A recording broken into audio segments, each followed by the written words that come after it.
নমস্কাৰ বন্ধু-বান্ধৱীসকল, মই মোৰ ইন্নতি ব্লগলৈ আপোনালোক সকলোকে স্বাগতম জনাইছোঁ। আৰু যিহে বৰষুণ বতৰ, আপোনালোক সকলোৱে চাগে ভোট দিলে।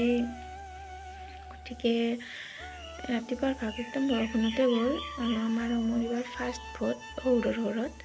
গতিকে ময়ো ভাবিছোঁ ভোটটো দি আহিম। ৰখি গধূলি ওলালোঁ, ৰ'দটো অকণমান দিলে আৰু চিম্পুলকৈ বোলো কাষতে যিহেতু, আৰু আমি ওলালোঁ ভোট দিব যাবলৈ। আমি তিনিওটা আয়ুষো আছে আমাৰ লগত, তাৰো ফুল কনফিডেঞ্চ, তাৰমানে সিও ভোট দিব আমাৰ লগত। আহি পালোঁ,